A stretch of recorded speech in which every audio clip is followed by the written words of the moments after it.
오늘 마지막 발표인데요. 박정희의 정치는 반자유민주 독재입니다. 이문규님 모시겠는데요. 이문규님께서는 박정희 노출 공모전 수상자이시기도 하고 대국청년 300용사에서 지난 4~5년 문재인 정권의 어떻게 보면 이렇게 실정에 대해서 아주 목소리 높여서 활동해 오신 활동가이시기도 합니다. 이문규님 큰 박수 부탁드리겠습니다. 먼저 여기 계신 분들에 비해 제가 참 부족한 점이 많은데 여기 있는 것이 부끄럽습니다. 근데 박근혜 대통령의 부당한 탄핵을 외치다가 이 자리까지 오게 됐고 저는 이렇게 좀 쑥스러움이 많고 그런데 그럼에도 불구하고 이렇게 이런 자리에 오게 되고 하는 이유는 너무나 잘 몰라서 젊은 친구들서부터 해서 우리가 많은 노력을 해야 된다고 생각을 하고 그러기 위해서 이제 행동하려고 온 것입니다. 이제 여기 오신 분들도 다 노력하시고 계시는 분들인데 앞으로 더 이렇게 왜곡된 역사 그리고 진실을 찾기 위해서 노력 더 많이 해주셨으면 좋겠습니다. 저는 이제 박정희 대통령의 정치가 이제 반민주 독재였나 이제 이것에 대해서 발표를 할 건데요. 이렇게 이 기념관을 오다 보면은 참 기념관 오는 길서부터 해서 많이 아름답습니다.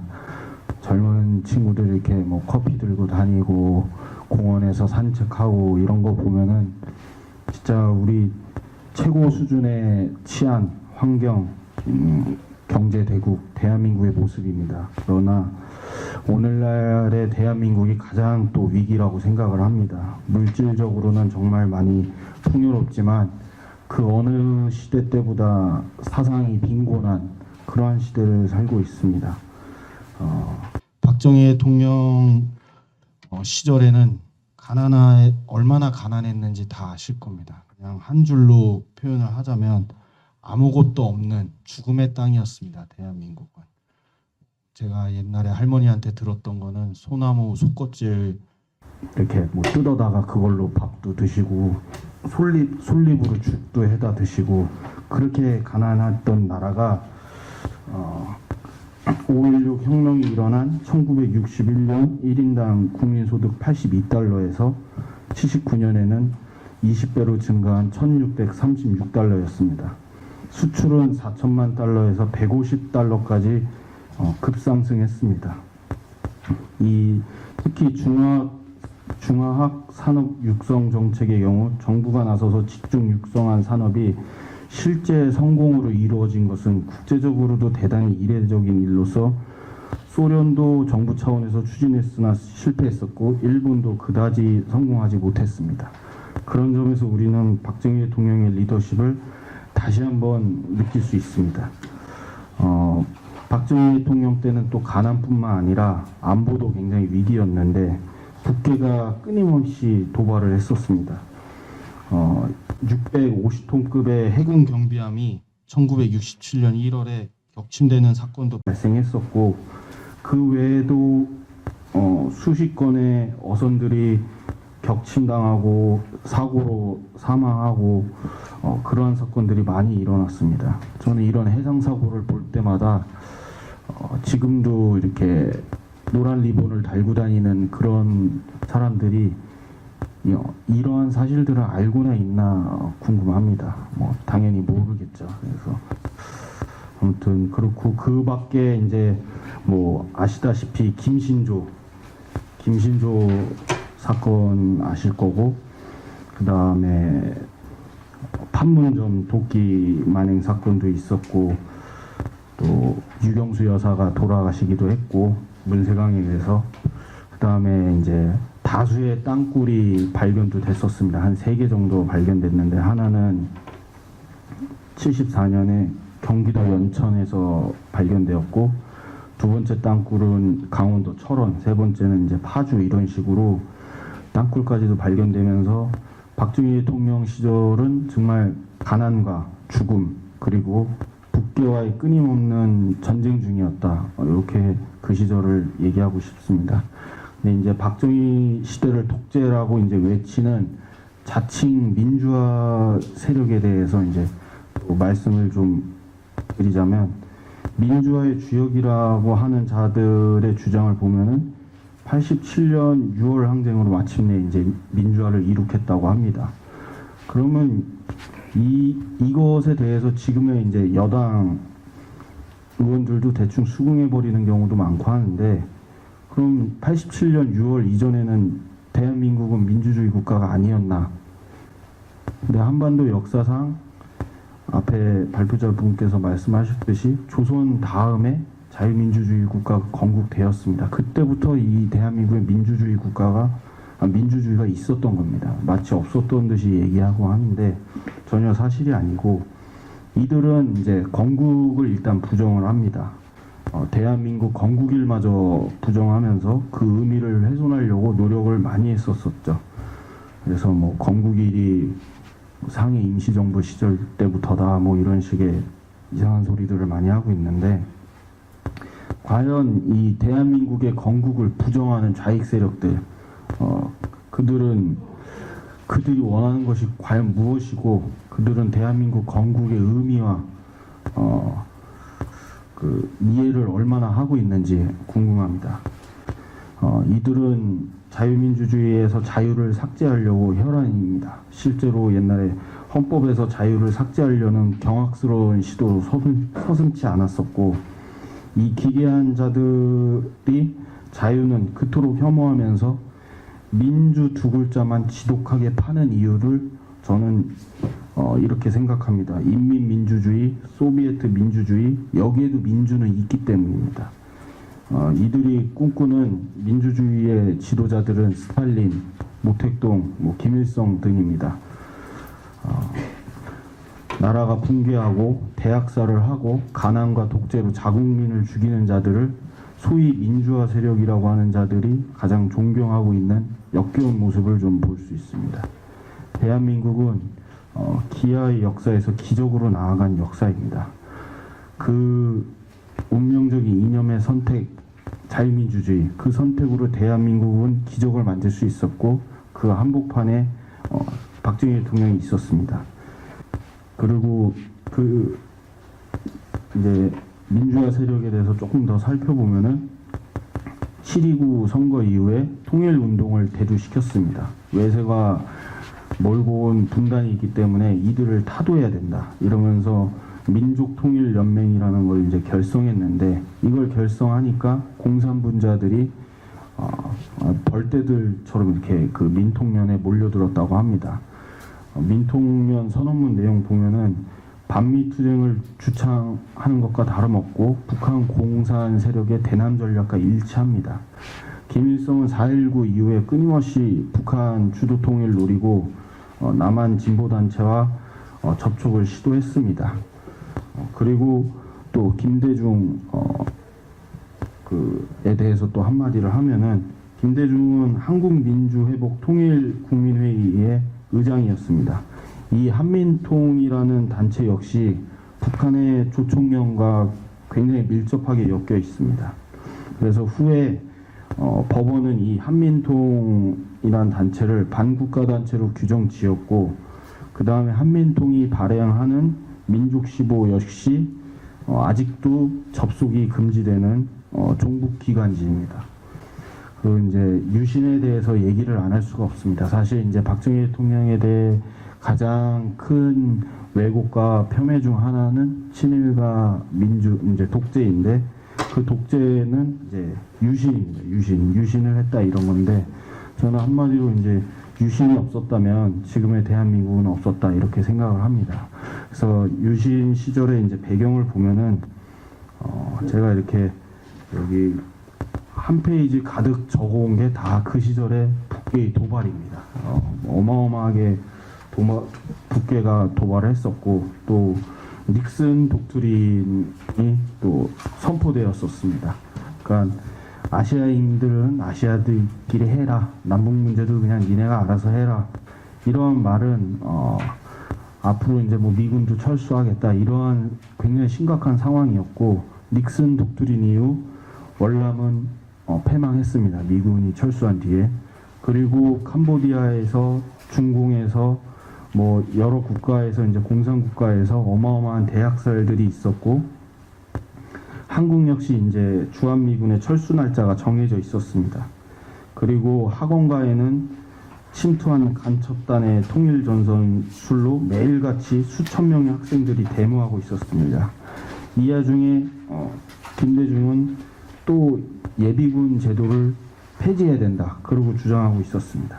그래서 박정희 대통령은 이때 국가보위법 제정안을 국회에 제출하고 제발 통과시켜달라고 했는데, 이때 또 신민당은 점거하고 농성하고 반대하고 뭐 그렇게 했습니다. 그래서 결국 이러한 배경으로 비상계엄을 선포했고, 국가의 안보를 걱정한 다수의 국민들이 72년 유신개헌에 97%의 투표율을 보였고 91%가 찬성을 했습니다.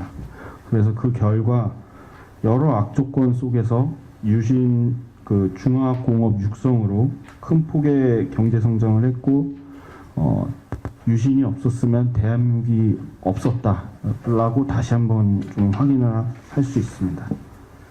그래서 박정희 대통령이 민주주의를 억압했다 이렇게 얘기하는데, 세계 여러 대통령이라든지 저명 인사들은 그렇게 평가하고 있지 않습니다. 예를 들면 뭐 엘빈 다 아실 텐데, 이제 엘빈 토플러도 민주화란 것은 산업화가 끝나야 가능한 것이다. 자유라는 것은 그 나라 수준에 맞게 제한되어야 한다. 이를 가지고 독재라 매도하는 것은 말이 안 된다, 이랬었고, 영국 수상 제임스 켈러 헨이라는 분도 박정희로 인해서 소련의 남한공산 통일의 기틀이 좌절되었다. 미국 대통령 아이젠하워도 박정희 대통령이 있었기에 공산권의 마지노선을 지켜낼 수 있었다.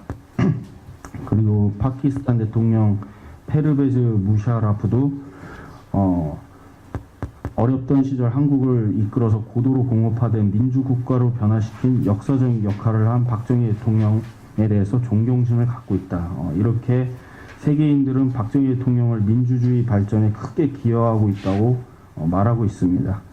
그런데 이제 현재 대한민국은 박정희 대통령을 어떻게 대하고 있나 살펴보면은 2016년 12월 1일에 박정희 대통령 생가에 화재가 났습니다.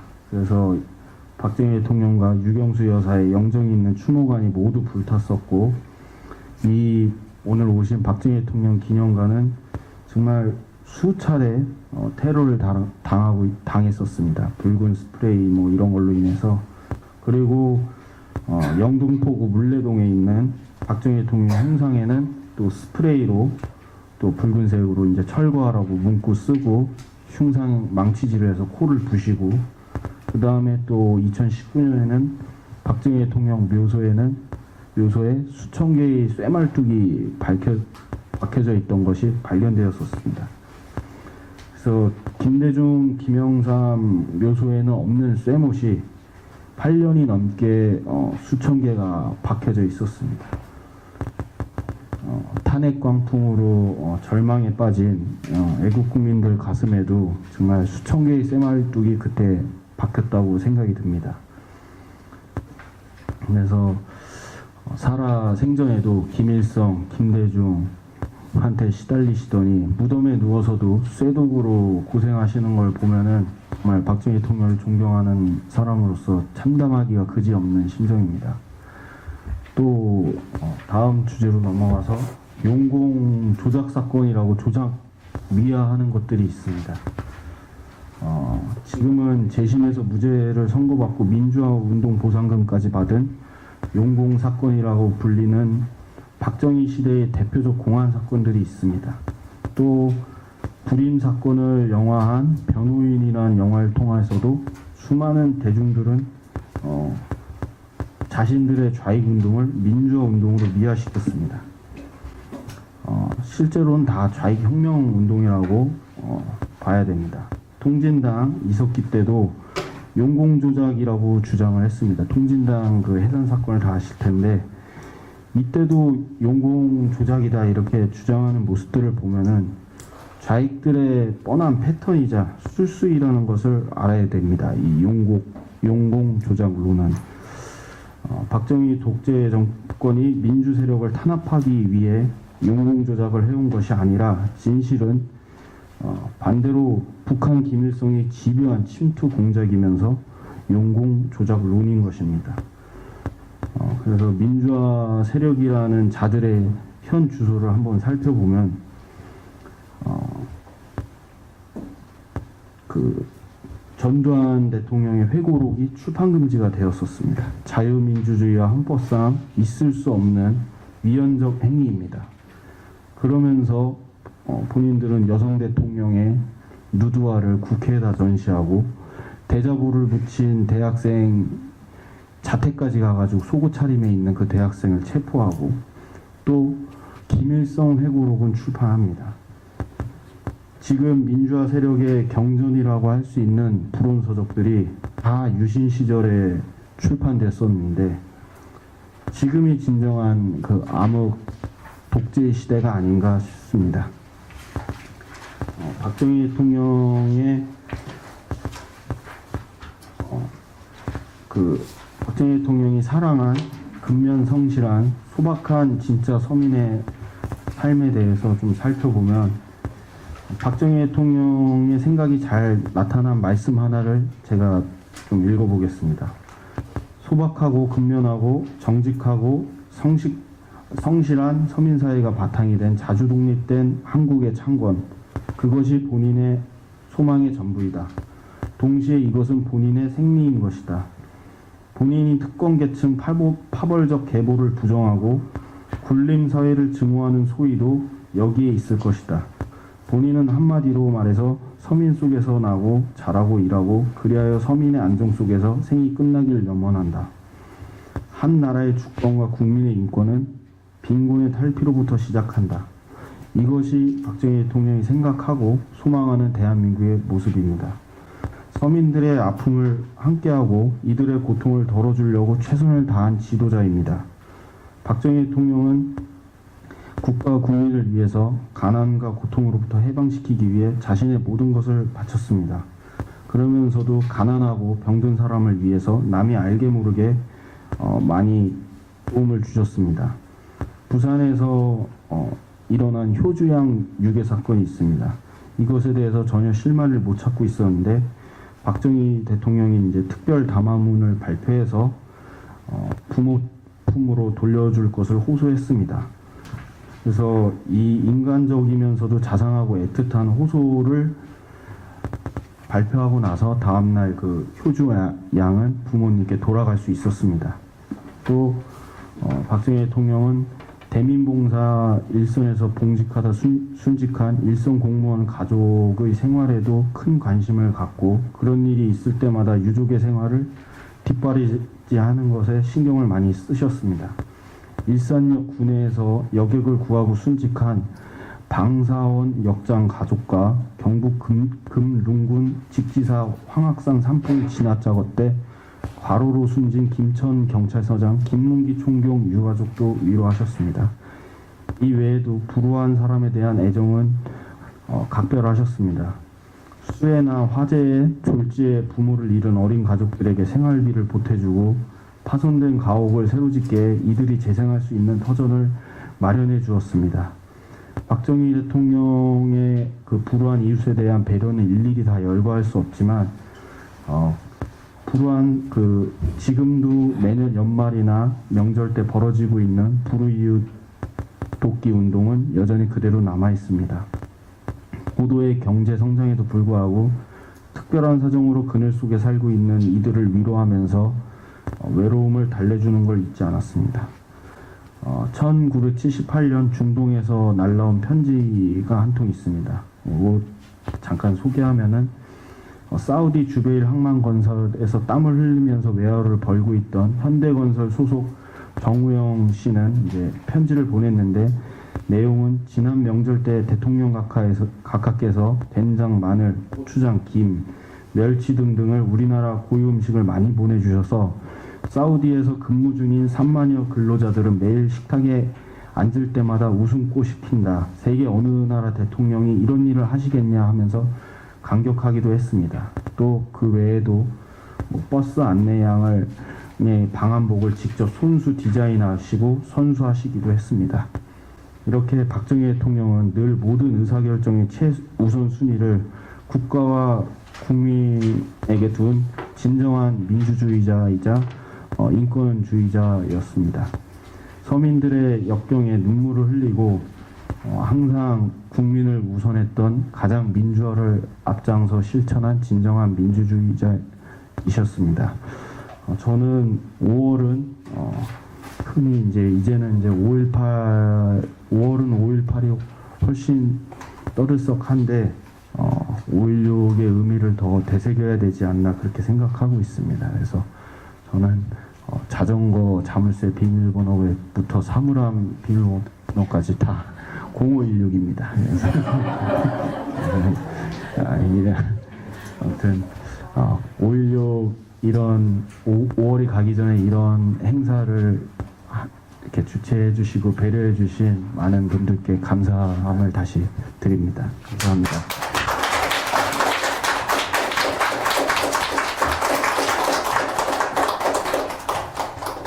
잠깐 앉아있습니다. 이문규님께서 사실 이 자리에 계신데 여러 가지 감회가 좀 남다르실 것 같아요. 비밀번호를 다 516으로 0516으로 쏘신 분이신데 또 제가 알기로는 지난 5년 동안 참 고생이 많으셨어요. 그렇죠? 탄핵 사태 오늘 주제가 박정희 대통령인데 탄핵 사태가 무슨 연관이 있냐 이렇게 생각하시는 분들이 혹시나 또 계실지는 모르겠지만 박근혜 대통령께서 박정희 대통령 따님이시고 그리고 또 가장 중요한 것이 저는 이렇게 탄핵 사태가 대한민국을 부정하는 세력, 대한민국은 친일파가 미국을 더시는 부정한 나라다. 이런 이렇게 잘못된 거짓에 빠져 있는 이 거짓의 선동에 의해서 대한민국의 정체성을 무너뜨리려고 했던 시도라고 이해를 하거든요. 그런데 이런 분들이 또한 박정희 대통령을 부정하는 연관성이 있기 때문에 저는 이게 관련된 주제라고 생각을 합니다. 문규님께 여쭤보고 싶은 질문인데요. 지난 5년 동안 사실 여러 가지 활동들을 많이 하셨잖아요. 그리고 오늘 5.16을 기념하는 5월에 이 자리에 오셨는데 지난 5년 동안 활동하신 것과 그리고 또 지금 이 자리에 앉아 계신 소회를 좀 나눠주시면 좋을 것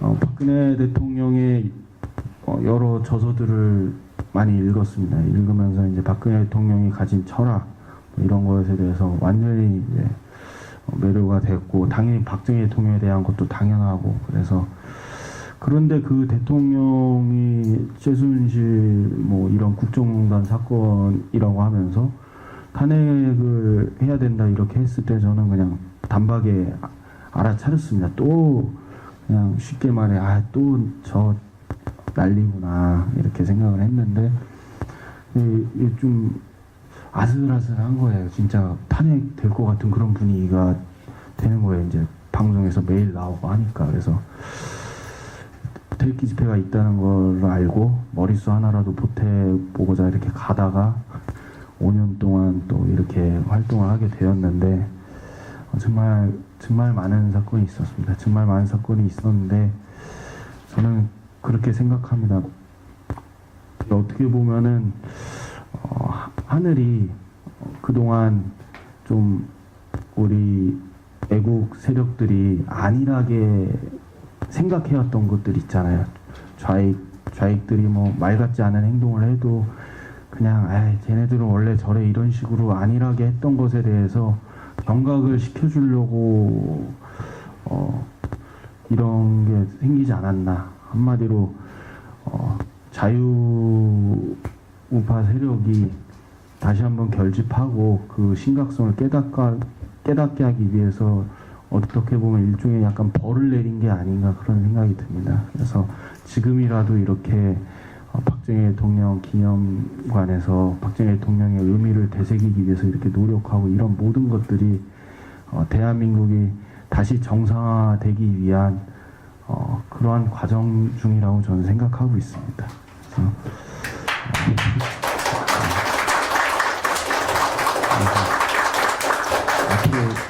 노력해야 된다고 생각합니다. 네. 말씀하신 것처럼 우리가 얼마나 복받은 나라인지, 얼마나 축복받은 나라인지 이렇게 깨닫지 못했기 때문에 다 버리다 지난 5년이 이렇게 말씀하셨는데 반대로 얘기하면은 대한민국의 뿌리를 다시 한번 새롭게 하고 정체성을 새롭게 하고 다시 세워낼 수 있는 또 사람들이 이게 각성하는 기회였던 것 같아요. 그래서 우리가 그 기회를 잘 살려내야 되겠다 이런 생각이 듭니다. 제가 질문 하나 드리겠습니다. 문화대혁명 때 몇 명 죽었죠? 중국의 문화대혁명, 대기의 문화대혁명 몇 명 죽었죠? 4천만 명. 4천만 명. 이게 연구에 따라서 이게 다른데요. 이게 3천만 잡는 것도 있고 많이 잡는 거 한 8천만 잡는 것도 있습니다. 캄보디아, 킬링필드 몇 명 죽었죠? 네, 300만. 보통 한 300만 말씀하세요. 보통. 네. 그리고 이 두 가지 사건이 언제 있었죠? 60년대. 네, 1970년대. 사람들이 생각보다 잘 모르세요. 1970년대가 언제죠? 유신 이후입니다. 유신 이후예요. 그 유신이 일어났던 이유가 사실 그 국제성세가 이렇게 위험한 때였기 때문입니다. 그리고 베트남 전쟁에서 미국이 사실상 패전하고 물러난 게 언제죠? 75년. 예, 유신 이후의 시기예요. 이런 국제 정세를 망각한 채 5.16 5.16 그리고 또 이렇게 유신을 얘기하면은 그냥 박정희 대통령이나 독재자 나쁜 사람으로 알기가 너무 쉽죠. 근데 이 맥락을 가려버리는 게 사실 그들의 전략인 것 같아요. 그 시대적인 맥락 그리고 또 문민님께서 잘 정리해 주셨는데 또 북한의 도발들 그와 연관된 북한의 도발들을 고려해 보면은 사실 우리가 5.16을 비롯해서 그리고 또 유신에 대해서도 사실 다른 평가를 할 수밖에 없습니다. 할 수밖에 없는데 이런 것들이 이렇게 사실 지금 너무나 많이 가려져 있는 역사의 진실인 것 같아요. 사실 오늘 여기 앉아 계신 한 분 한 분이 그 진실을 바로잡기 위해서 오셨다고 생각이 됩니다. 그래서 정말로 감사드리고요. 지금 1시간 반이 됐는데 제가 간단하게 오늘 이강호 위원님 모셨는데 간단하게 한 말씀 좀 듣도록 하겠습니다. 저희가 사실은 발표 주제가 5개였어요. 5개였는데 하나가 빠졌습니다. 뭐가 빠졌나? 박정희 대통령 친일파였나요? 친일파였나요? 예. 근데 여기에 또 많은 사람들이 이게 선동에 넘어갑니다. 넘어가는데 이 주제에 대해서 저희가 발표하실 분들이 또 많지 않고 그래가지고 이 주제가 좀 빠졌는데 이강호 선배님께서 여기에 대해서도 간단하게 좀 코멘트를 해주시고 오늘 전반적인 행사에 대해서도 코멘트를 좀 해주시면 감사하겠습니다. 이강호 위원님 큰 박수로.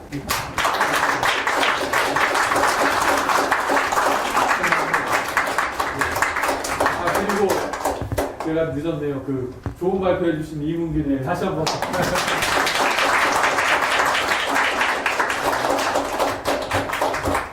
이건희 씨하고 뭐가 좀 맞춰있어? 예, 두 분 다 앞으로 다시 아이고. 이거 참 걸렸네요. 자연스럽게 말씀드리겠습니다. 이거 사실 친일파 이런 식의 얘기들은 참 불편하고 피곤한 이야기 아닙니까? 그래서 그렇습니다. 그 전에 어쨌든 오늘 발표해 주신 들으면서 세상이 아무리 어려워도 희망은 있구나. 대한민국 앞날은 밝다. 그냥 오늘 그렇게 결론을 내리면서 너무너무 개인적으로 기분이 좋았습니다. 지난 5년 생각하면 끔찍했는데 이러다 진짜 나라 망하는 것 아니냐 이렇게 생각했는데 그러지 않을 것 같습니다. 괜찮을 것 같습니다. 박수까지. 후배분들에게 정말 감사드리고요. 그러니까 그 문제의식 걸기로 이게 굳건하게 우리나라 지켜가시고 그리고 또 더 크게 발전시켜 나갈 수 있도록 이렇게 해주십사는 부탁드리겠습니다. 그러니까 5.16 혁명의 공약 이제 다 외우지는 못한다 하더라도 첫 번째가 반공, 대충 아마 들어보셨을 겁니다. 첫 번째가 반공이고 두 번째가 자유민주 우방과 유대를 굳건히 하고 이렇게 간단하게 얘기를 하면은 한미동맹입니다. 그죠? 예. 1번이 반공이고 2번이 한미동맹을 얘기하는 셈인데 사실 5.16 혁명 공약의 1번, 2번이 두 개가 다 따지고 보면은 이승만 대통령의 그렇죠. 그걸 그대로 개성한 겁니다. 사실은. 제가 종종 이런 질문을 받습니다. 그러니까 이승만 대통령에서 박정희 대통령으로 이어지는 그 이제 격동의 이제 그 과정에서 4.19, 5.16 그리고 이제 박정희 대통령께서 조금 더 이승만 대통령을 어떻게 잘 모시고 이런 얘기를 간혹 듣기도 하는데 사실 그래 이제 너무 이제 지연 말단적인 어떤 부분에 사로잡히다 보면은 큰 줄거리를 놓칠 수 있게 된다는 말씀을 꼭 드리고 싶고요. 그러니까 박정희 대통령께서 또 이승만 대통령을 그 뒤로 꼼꼼하게 챙기고 계셨다라는 것들이 이제 또 팩트고 그리고 당시에 어떻든 공식적으로는 5.16이 4.19를 계승하는 어떤 것들을 공식 입장으로 하고 있었기 때문에 그러니까 공식적으로 공개적으로는 이승만 대통령을 옹호하는 입장을 취하기는 조금 힘들었다라는 것들 정치적인 어떤 사정들을 헤아리는 게 중요할 것 같습니다. 근데 5.16 혁명 공약이 딱 보여주듯이 1번 반공, 2번 한미동맹 두 개가 다 이승만 대통령이 그렇게 구축한 대로 그대로 이어졌다는 거예요. 즉 대한민국의 정통의 흐름은 이승만 대통령께서 자유민주 체제로 대한민국을 건국하고 그 다음에 5.16 혁명 공약이 그대로 얘기를 해주듯이 그러니까 대한민국을 이승만 대통령께서 그렇게 건국을 하시고 또 한미동맹을 굳건히 함으로써 정말로 흔들리기 어려운 이런 초석을 딱 형성시킨 것 아니십니까? 그걸 그대로 이은 겁니다. 그러니까 4.19에서 5.16 직전에 이제 상황까지 있고 상황에서 가자 북으로 오라 남으로가 함축하고 있는 의미가 뭐겠습니까? 김일성이가 연방제 통일을 얘기한 것에 숨겨진 의미가 뭐겠습니까? 한미동맹 깨라는 얘기 아닙니까? 미군 철수하라는 얘기죠. 사실은 그걸 깔고 있는 겁니다. 그래서 5.16 혁명 공약의 1, 2번 반공과 한미동맹 강화라는 부분들이 그렇게 큰 의미를 갖는다는 거예요.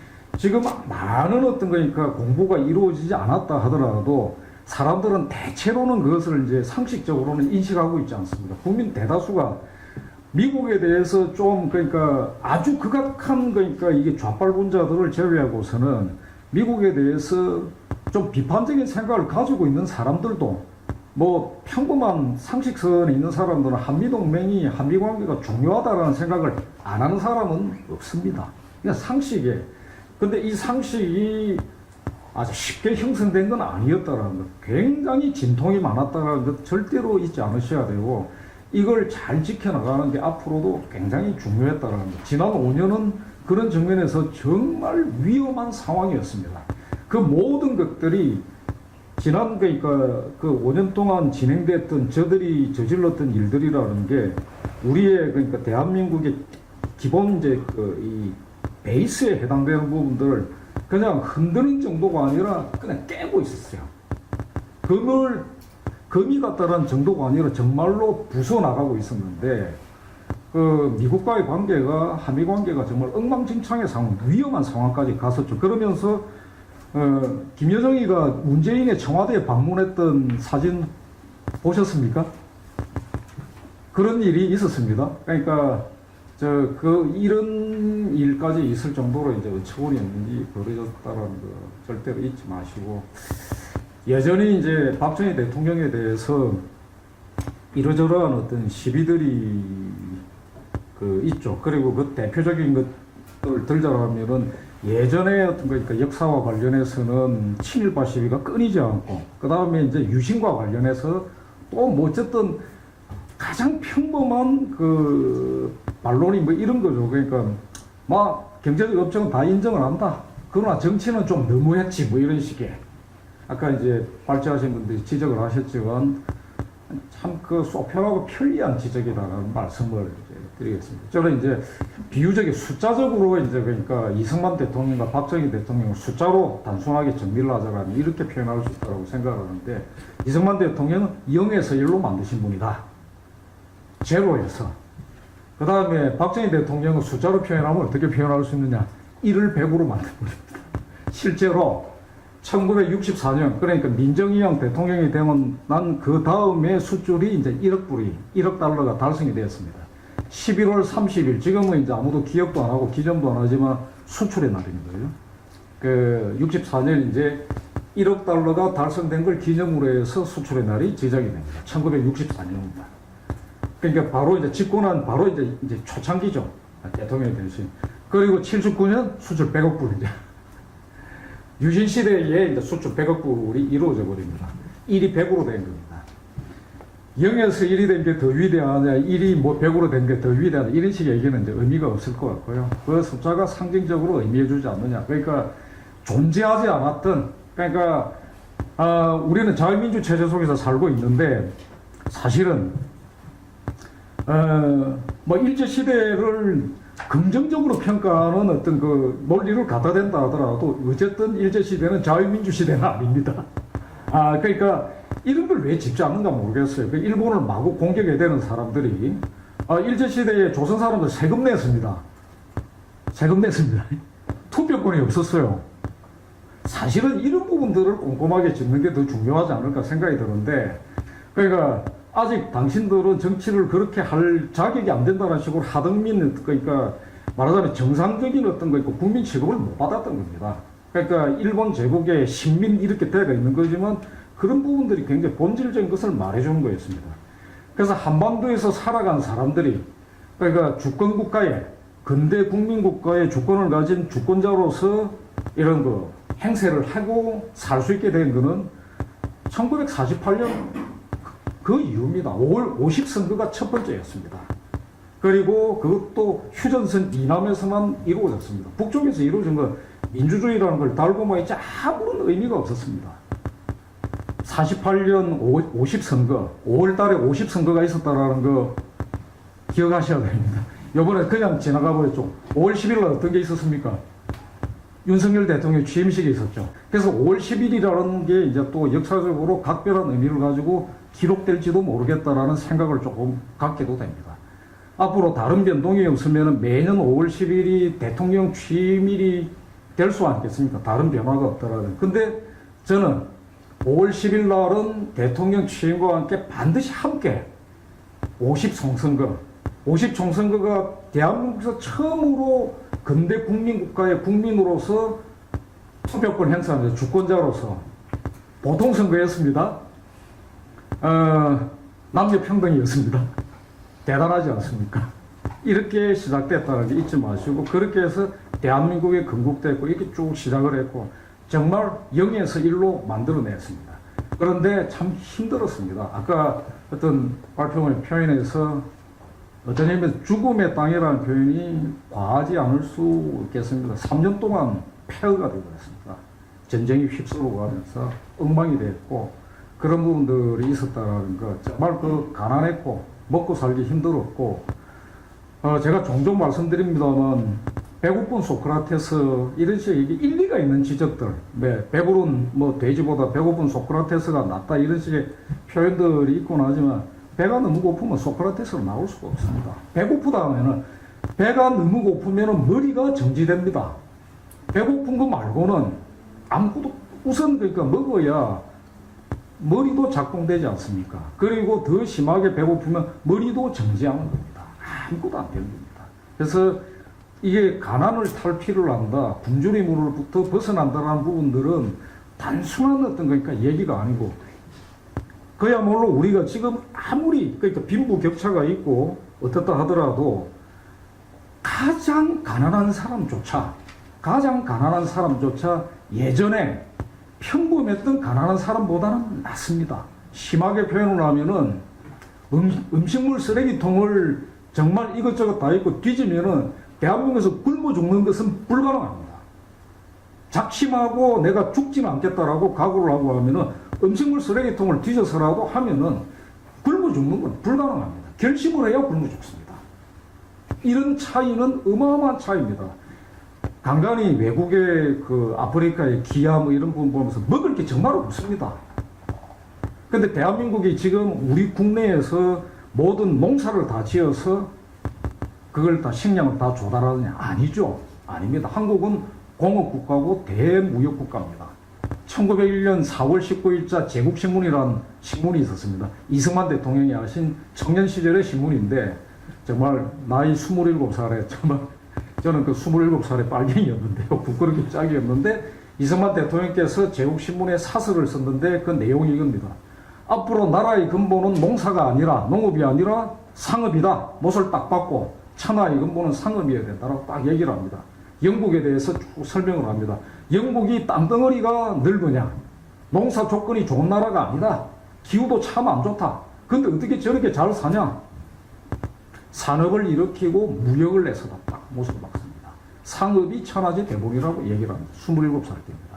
그걸 갖다가 실현시키신 분이 박정희 대통령 아닙니까? 수출 드라이브, 수출입국 그렇게 해서 대한민국을 여기까지 그러니까 이승만 대통령께서 그 비전을 가졌던 그분이 0에서 1로 대한민국이라는 나라를 이 땅에 강림하게 만들고 강림한 겁니다. 자유가 사실은 밑에서 움터 올라왔기보다는 이승만 대통령이라는 일종의 예언자에 가까운 분이 자유가 강림하도록 한 역할을 하셨어요.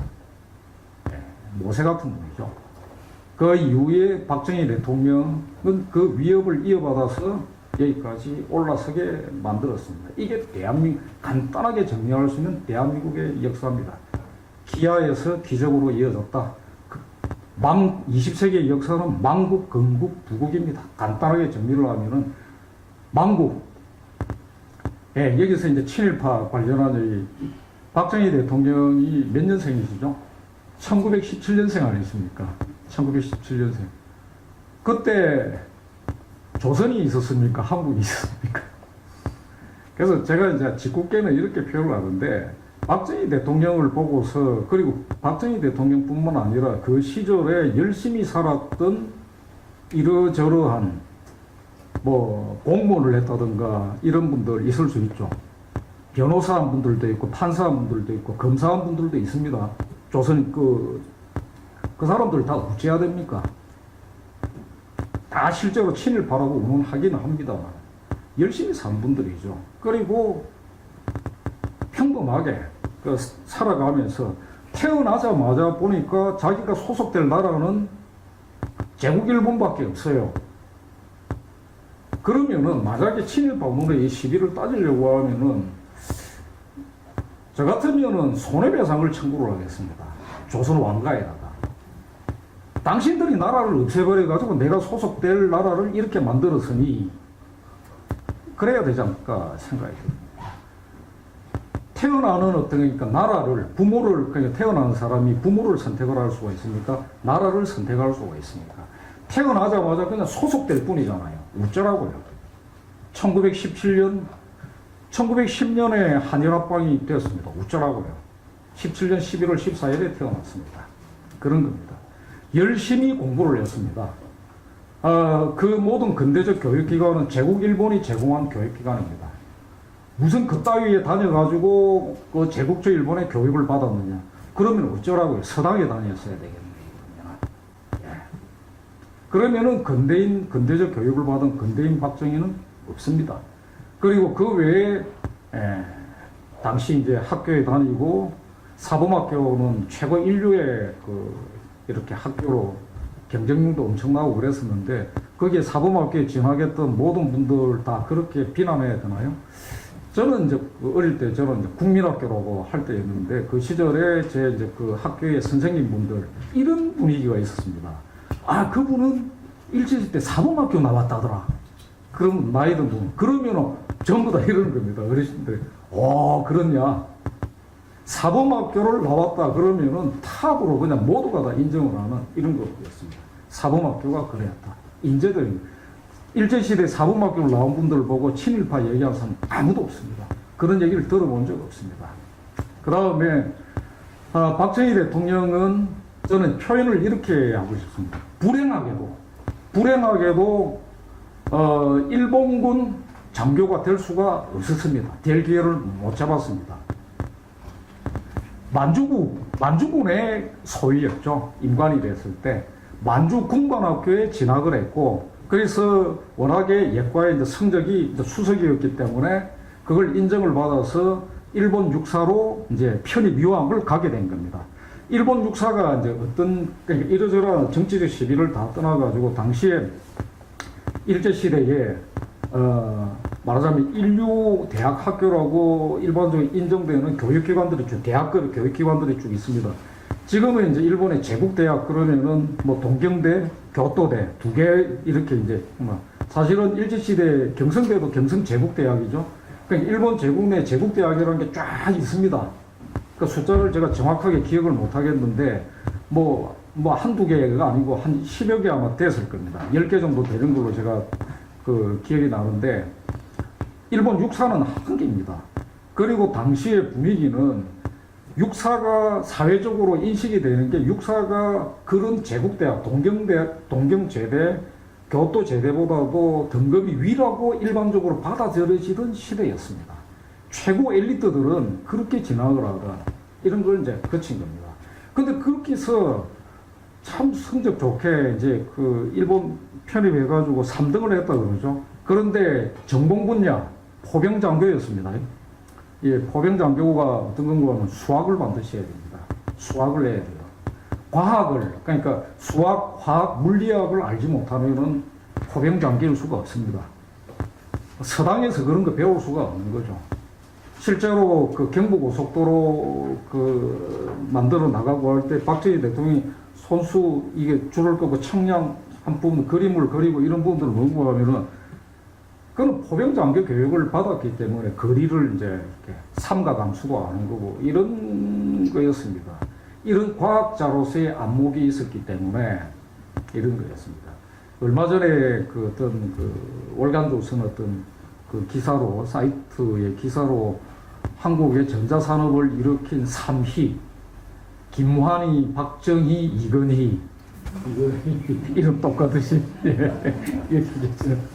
그래서 이제 이런 그 표현이 있었습니다만 김환희 이제 박사 전자공학을 전공하셨던 그 다음에 박정희 대통령 그 다음에 삼성의 이건희 회장. 그런데 박정희 대통령은 이제 과학적 교육을 받으신 분이었다라는 거 이런 부분이었던 겁니다. 그래서 그게 가능했다는 그게 어떻게 이루어졌느냐? 정치적 시비를 떠나가지고 그런 최고 엘리트의 근대 교육을 받았다라는 건 잊지 않아야 된다라는 거예요. 그리고 제가 처음에 불행하게도라고 말씀을 드렸지만 그런 어떤 그 인재였음에도 불구하고 일본은 함부로 조선인 출신에게 특별한 어떤 이런 것들이 아니면 기회를 안 줍니다. 여러분 상식적으로 뒤집어서 생각을 해야 됩니다. 일제시대에 우선 이제 그 지원병으로 갔던 혹은 뭐 강제로 끌려갔다 뭐 이런 것도 있고 하지만 그 다음에 전범재판에서 처형된 한국인 출신의 조선인 출신의 일본군 그런 분들 있었죠. 그런 사람들은 지금 일반적으로 비난하는 걸로만 정리가 되어 있습니다만 당시의 상황으로 돌아가서 생각을 해봅시다. 조선 총독부뿐만 아니라 일본 군부에서는 나중에 총독부가 이렇게 이야기를 합니다. 그러니까 이런 이야기들이 있어요. 그러니까 조선인에게도 말하자면 기회를 주자라는 식의 얘기를. 근데 군에서 반대를 하는데 여러 가지 이유가 있는데 정치적인 함의도 있습니다. 군에서 복무를 하고 군 경력, 경험을 가진 사람이 총구를 거꾸로 돌리면 어떡합니까?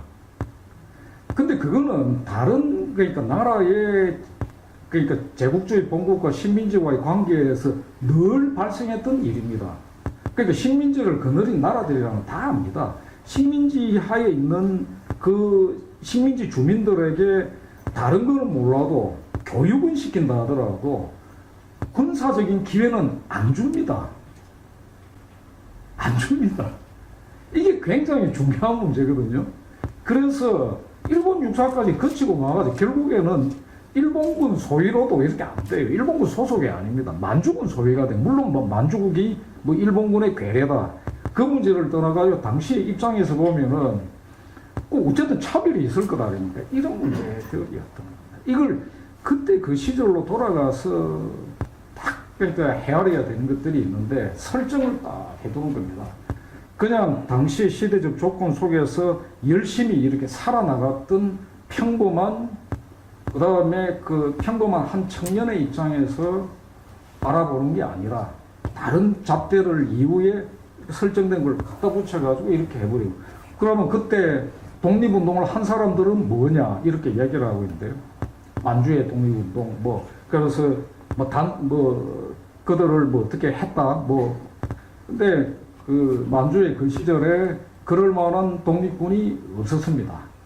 그거는 두 번의 어떤 그 일이 있었는데 이 소련이 그러니까 이 만주에서 활동하던 독립군을 박살을 내버렸던 이런 일이 있었고 그 다음에 중공은 또 중공대로 이제 조선인 세력과 중공과의 알력 때문에 민생단 사건, 그건 오늘 길게 언급은 안 하겠습니다. 그렇게 되면서 사회주의 계통이 축을 이루었던 이런 어떤 그러니까 독립운동 세력들까지 중공 측에서 아주 박살을 내버립니다.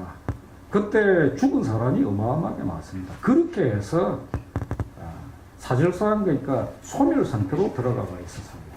그래서 뭐 하려고 해도 그런 어떤 대상자가 없었다라는 게 실제 상황이었다라는 걸 또 잊지 말아야 되고 그리고 그때 당시에 이건 참 당시 이제 많은 그러니까 오히려 평범한 그 지원병을 나중에 이제 모집을 하고 그럴 때 그 지원병으로 갔던 이런 것들이 가슴 아픈 어떤 얘기가 있습니다. 참 가슴 아픈 얘기가 이런 표현이 있습니다. 조선인도 싸움을 할 줄 안다라는 걸 일본인들에게 보여줘야 되겠다라는 사명감이 있다. 그 심정을 이해를 해야 됩니다. 오히려 그게 평범한 실제 상황 아닐까요? 근데 그 뒤로 돌아와가지고 당시에 독립운동을 빙자해서 나쁜 짓을 한 사람도 정말 많았습니다.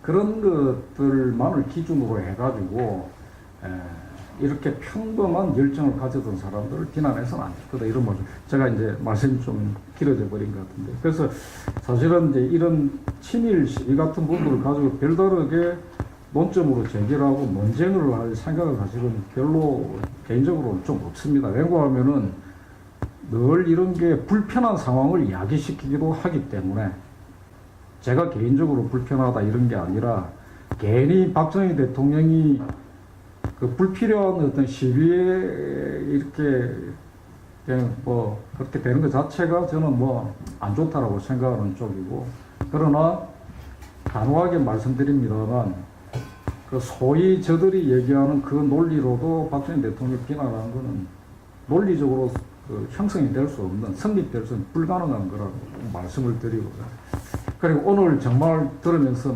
많이 감사했습니다. 정말 희망을 느꼈습니다. 예, 감사합니다.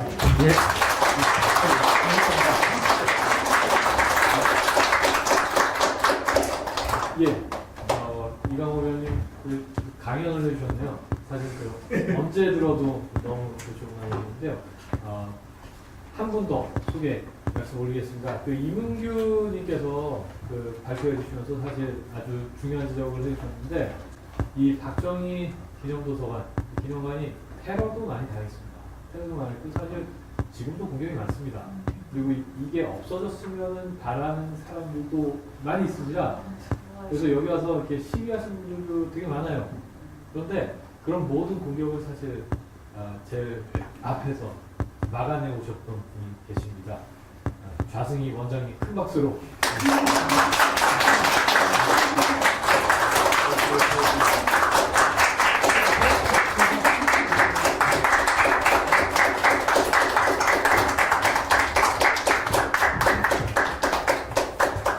아이고, 여러분 오늘 저는 너무나 감개무량한 게요.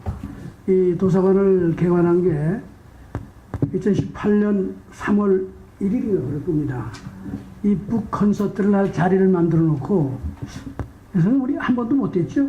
공식적으로. 이게 오늘 처음으로 이렇게 이런 자리를 마련하게 돼서 아주 감개무량하고 여러분들 역사적인 순간에 계십니다. 그리고 더구나 이 젊은 청춘 남녀들이 이렇게 와서 박정희 대통령 얘기를 하는 걸 보면서 아주 감기가 무량했고 또 내용도 아주 좋았고요.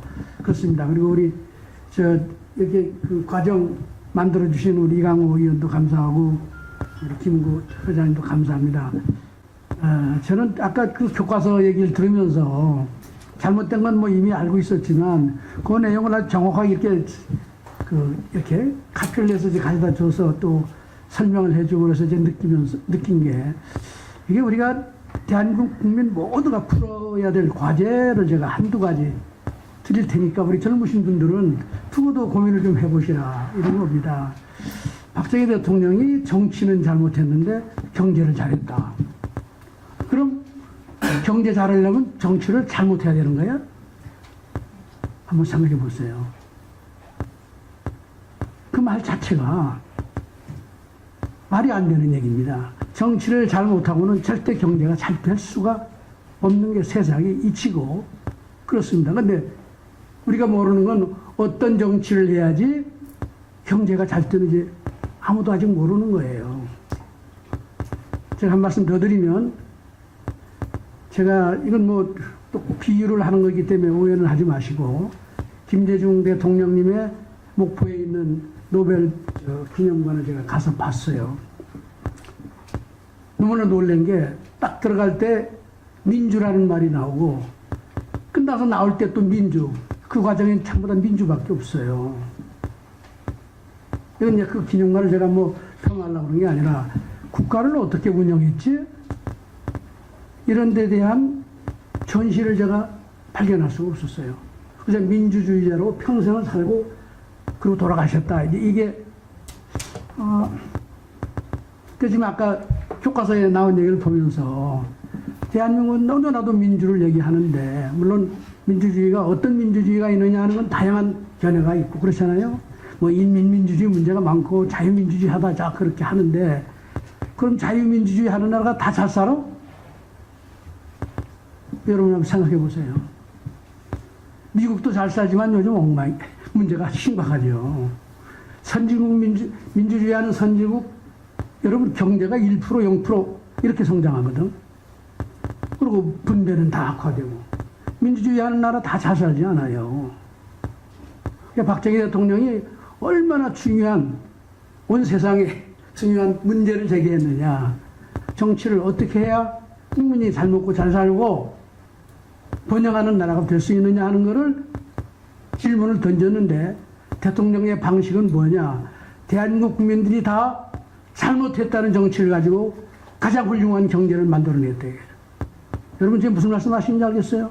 우리 젊은 분들, 이 문제를 규명하지 않으면 뭐 경제 잘했다, 뭐 경제 나쁘다, 이 문제가 풀리지가 않는 거예요. 그래서 저는 이런 문제 때문에 이런저런 고민도 많이 하고 연구도 하고 있습니다만은, 너무나 중요한 문제, 전 세계가 이 문제를 풀지 못하고 있어요. 경제학이라는 학문이 있지만 그 정치는 어떻게 해야지 경제에 도움이 되지? 아직도 답이 없어요.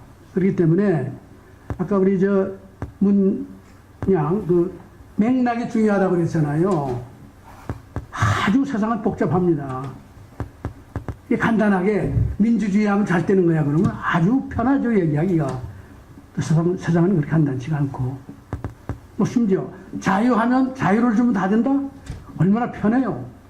근데 세상이 그렇게 간단치가 않단 말이죠. 그래서 우리 박정희 대통령님을 제대로 이해하고 올바르게 국민들한테 알리려면 진짜 박정희 대통령의 정치가 잘못된 정치야?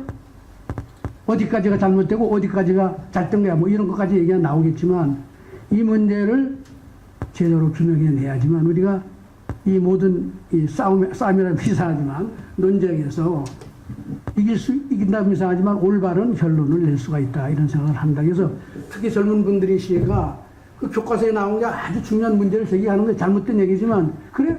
그럼 경제 잘 되는 거야? 이렇게 거든 박정희 식으로 해서 다 해? 사실 그래야 될지도 몰라요. 우리가 모르고 있지만. 그 말씀은 무슨 얘기냐면 박정희의 정치를 아직도 잘 모르고 있는 거죠, 우리가. 독재라는 마음을 표현하지만 실제 박정희 대통령이 한 그 정치가 그 진정한 진성 민주주의는 아니야, 그게? 이런 질문을 또 왜 던지면 안 되죠? 아주 어려운 과제가 지금 우리 앞에 있다. 그래서 우리 이강호 의원이 뭐 민주 독재 이 패러다임으로 보면 안 되는 아주 훌륭한 말씀이에요. 그런 관점에서 정말로 대통령님께서 그 남기신 이 수수기 같은 이 문제를 우리 후배들이 풀어가지고 대통령도 살려내고, 그 다음에 더 나가면 우리가 앞으로 잘 살 수 있는 길도 찾아내고, 이걸 또 전 세계에 또 알려서, 야, 박정희 식으로 하세요, 아니면 이런 비슷한 식으로라도 해보세요. 이래야 나라가 잘 됩니다 하는 얘기를 할 수 있을지도 몰라요. 또 할 수 있을 거라고 저는 믿어요. 예, 여러분들이 앞으로도 계속 이런 모임에 참여해 주시고 또 발표도 해 주시고 이러면서 더 연구가 진전되고 잘 되면 좋겠습니다. 그래서 오늘 그냥 우리 이용해 준 것만도 감사하고 모여 준 것만 한 것도 감사한데 듣다 보니까 저도 잘 모르는 주제이기도 하고 연구하던 주제이지만 이 교과서에 나온 걸 보고 우리나라 교과서 쓴 사람들이 이렇게 황당하게 쓸 수 있나? 그렇잖아요. 이걸 애들한테 가르쳐도 되는 거야? 그런 생각이 들어서 이제 드리는 말씀입니다. 제가 분명한 답은 안 드렸지만 필요하면 제가 따로 제 답을 드릴 수는 있습니다만은 감사합니다.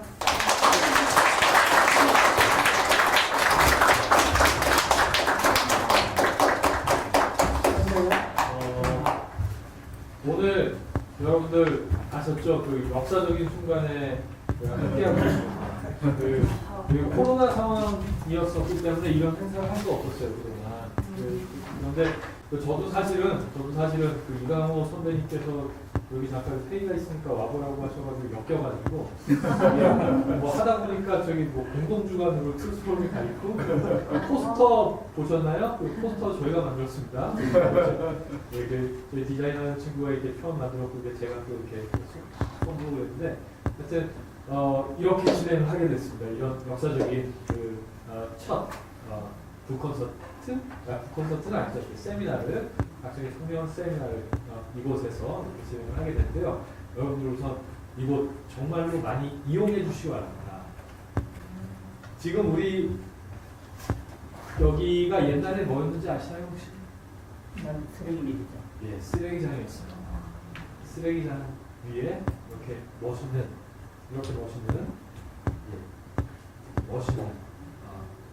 박정희 대통령 기념관이 있는데 이게 어떻게 보면 또 대한민국을 상징하는 바가 있는 것 같아요.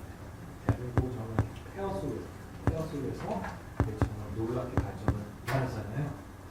이 대한민국의 상징은 상암동에 있는 박정희 대통령 기념관이 담아내고 있는 것이 아닌가 그런 생각이 들었습니다. 오늘 첫 번째 박정희 청년 세미나를 진행을 했는데요. 아마도 또 시키실 것 같아요. 아마도 또 이제 여러 가지 형태로 뭐 다음번에 제가 있을 수도 있고 없을 수도 있겠지만 여러 가지 형태로 진행이 될 것 같은데요. 오늘 네 분께서 발표를 해주셨잖아요. 네.